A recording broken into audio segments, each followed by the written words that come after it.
గారు అందరితో కూడా మాట్లాడదాం. నమస్తే అండి అందరికీ కూడా. నమస్తే మేడం. సో శివాజీ గారు, గత కొన్ని రోజులుగా కేబుల్స్ అలాగే ఇంటర్నెట్లకు సంబంధించి వైర్లు ఏవైతే కట్ చేశారో అప్పటి నుంచి కూడా కేబుల్ ఆపరేటర్లు అందరూ కూడా రకరకాల నిరసనలు తెలుపుతున్నారు. ఇవాళ పెద్ద ఎత్తున ధర్నా కూడా నిర్వహించారు. కాబట్టి ఏం జరుగుతుంది, ఎందుకు ప్రభుత్వము కేబుల్ వైర్లను తొలగించాల్సి వచ్చింది, ఇవాళ మీరు చేస్తున్న డిమాండ్స్ ఏంటి?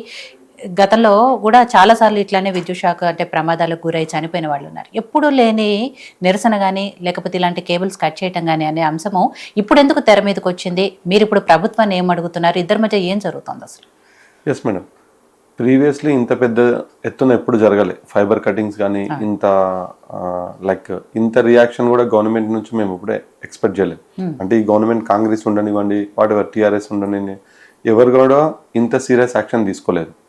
కాకుంటే మొన్న రామంతపూర్లో జరిగిన ఇన్సిడెంట్ వల్ల దీన్ని హైలైట్ చేస్తున్నారు. ఆ హైలైట్లో చనిపోయింది ఇప్పుడు 5-6 దురదృష్టం చాలా. వాళ్ళని పక్కన పెడితే మరి అదే వినాయక చవితికి అదే 3-4 డేస్ తర్వాత చనిపోయింది ఒక ఆల్మోస్ట్ 22 మెంబర్స్. ఎవరు ఎక్కువ ఉన్నారు మేడం? 22 మెంబర్సే. మరి ఆ ఫెస్టివల్ని ఆపారా?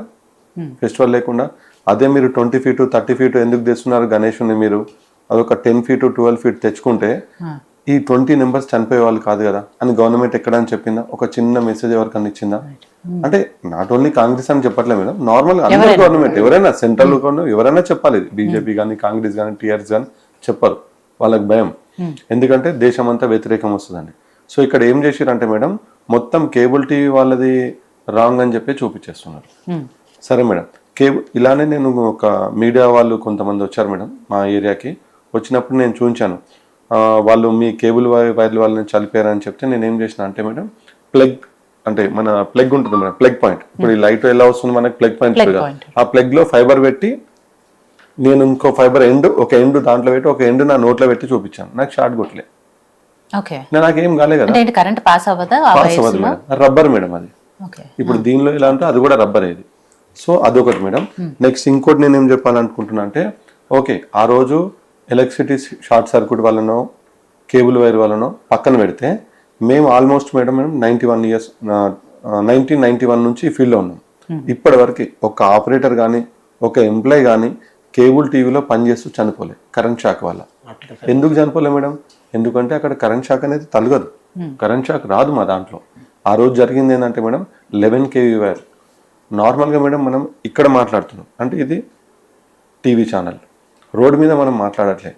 అలానే అక్కడ ఉండాల్సింది 11 kV wire above 35 feet above, అది 12 ఫీట్ అబోవ్లో ఉంది.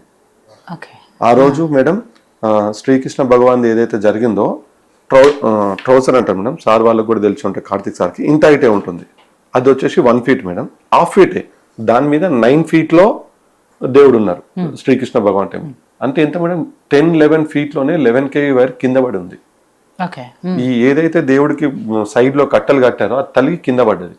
కింద పడ్డప్పుడు మేడం ఏదైతే ఇలా బండి ఉందో మేడం, ఇది లైక్ ప్లేసు, ఇది దేవుడు, ఇక్కడ పూజారి, ఇక్కడ 5-6 మెంబర్స్ పైన ఉన్నారు, ఒక 15-20 మెంబర్స్ పట్టుకొని దాన్ని నూపుతున్నారు. అది ఏమీ వెహికల్ లేదు, వాళ్ళు డీజిల్ అయిపోయింది. ఆ రోజు బండిది డీజిల్ అయిపోయింది.